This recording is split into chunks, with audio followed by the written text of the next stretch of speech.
दोस्तों tally open करते ही हमारे सामने एक ऐसा इंटरफेस देखने को मिलेगा जहां पर आपको लाइसेंस करके कुछ ऑप्शन देखने को मिलेंगे। तो चलिए सभी को एक एक करके जानते हैं। लाइसेंस में सबसे पहला ऑप्शन देखने को मिलता है यहाँ पर कंटिन्यू इन एजुकेशनल मोड। ये क्या काम करता है, जो लोग स्टूडेंट हैं वो एजुकेशनल मोड में टैली प्राइम को फ्री में यूज कर सकते हैं। बाकी जो ऑप्शन आता है, जो लोग बिजनेस पर्पज के लिए टैली प्राइम यूज करते हैं उनके लिए लाइसेंस की जरूरत पड़ती है। वो लोग कुछ पैसे पे करके लाइसेंस ले करके टैली प्राइम को यूज कर सकते हैं। तो चलिए हम जानते हैं स्टूडेंट वर्जन में से कैसे चलाते हैं। तो एजुकेशनल मोड पर क्लिक करते हैं। जैसे इस पर हम क्लिक करते हैं हमारे सामने टैली का कुछ ऐसा इंटरफेस देखने को मिलता है। तो चलिए क्लिक करके सभी ऑप्शन को समझते हैं। यहाँ पर आपको लेफ्ट साइड में टैली प्राइम ईडीयू ऑप्शन देखने को मिलेगा, जिसका मतलब होता है कि टैली प्राइम आपका एजुकेशनल मोड में चल रहा है। उसके बगल में राइट साइड में मैनेज का एक ऑप्शन दिखाई देगा, जिसमें आपको 3 ऑप्शन देखने को मिल जाएंगे, कंपनी, डाटा एंड एक्सचेंज। तो चलिए हम जानते हैं कंपनी कैसे बनाते हैं। तो हम कंपनी पर क्लिक करते हैं। जैसे ही हम क्लिक करते हैं हमारे सामने एक ऐसा इंटरफेस ओपन होता है। यहाँ पर आपको क्रिएट का ऑप्शन मिल जाएगा। तो चलिए हम क्लिक करते हैं। जैसे ही हम क्लिक करते हैं हमारे सामने एक ऐसा इंटरफेस ओपन हो जाता है। यहाँ पर आपको कंपनी क्रिएशन देखने को मिल जाएगा, जहाँ पर उसके नीचे कंपनी डाटा पाथ का एक ऑप्शन होगा। यहाँ पर आपको see user public Tally Prime and data का कुछ ऑप्शन मिलेगा। इसका मतलब होता है टैली प्राइम में आप कुछ भी डाटा बनाएंगे तो आपका इस लोकेशन पर डाटा जाकर स्टोर हो जाएगा। तो चलिए तो हम बनाते हैं।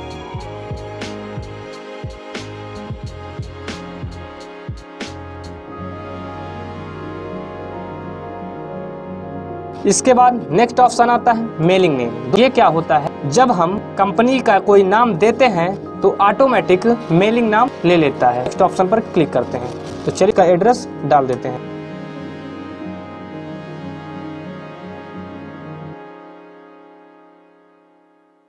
दोस्तों यदि आपका एड्रेस लॉन्ग है तो आप इसके नीचे इंटर करके एड्रेस फिल कर सकते हैं। तो चलिए हम इसको स्किप कर देते हैं और आते हैं नेक्स्ट ऑप्शन पर। दोस्तों इसके बाद हमारा नेक्स्ट ऑप्शन आता है स्टेट। इसमें आप अपने स्टेट को फिल कीजिए। तो चलिए स्टेट को फिल करते हैं। दोस्तों राइट साइड में आपको स्टेट का एक लिस्ट दिखाई पड़ेगा। यहाँ पर अपने स्टेट को सिलेक्ट कर लीजिए। जैसे हम अपने स्टेट को सिलेक्ट करते हैं यहाँ पर हमारे सामने ऑटोमेटिक कंट्री फिल हो जाएगी। तो चलिए अपना पिन कोड फिल कर देते हैं। नेक्स्ट ऑप्शन आता है टेलीफोन। दोस्तों यदि आपके पास टेलीफोन है तो आप उसका नंबर फिल कीजिए, नहीं है तो स्किप कीजिए।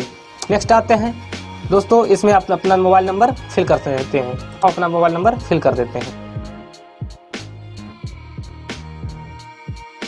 नेक्स्ट आता है फैक्स। यदि आपके पास फैक्स है तो आप इसमें फिल कर सकते हैं, नहीं है तो इसको हम स्किप कर देंगे। तो चलिए स्किप कर देते हैं। दोस्तों यदि आपके पास ईमेल आईडी है तो आप अपना ईमेल आईडी डाल दीजिए। तो चलिए ईमेल आईडी फिल कर देते हैं।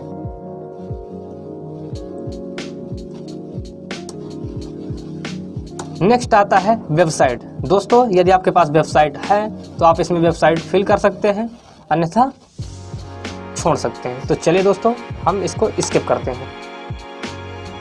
नेक्स्ट आता है फाइनेंशियल ईयर बिगिनिंग फ्रॉम। ये क्या होता है दोस्तों, फाइनेंशियल ईयर 1 साल का होता है, जो कि 1 अप्रैल से लेकर 31 मार्च तक होता है। नेक्स्ट आता है बुक्स बिगिनिंग फ्रॉम। ये जब आप कंपनी में कोई इन्वेंट्री करते हैं तब इसमें आप उस डेट को फिल कर सकते हैं। दोस्तों हमारे सामने एक ऐसा इंटरफेस देखने को मिलेगा, तो अभी हमें इसमें कुछ नहीं करना। तो चलिए हम इसको इंटर करेंगे। हमारे सामने ये ऑटोमेटिक एक्सेप्ट होता चला जाए। दोस्तों हम अपने कंपनी को देख सकते हैं कहाँ पर हमारी कंपनी बनी है।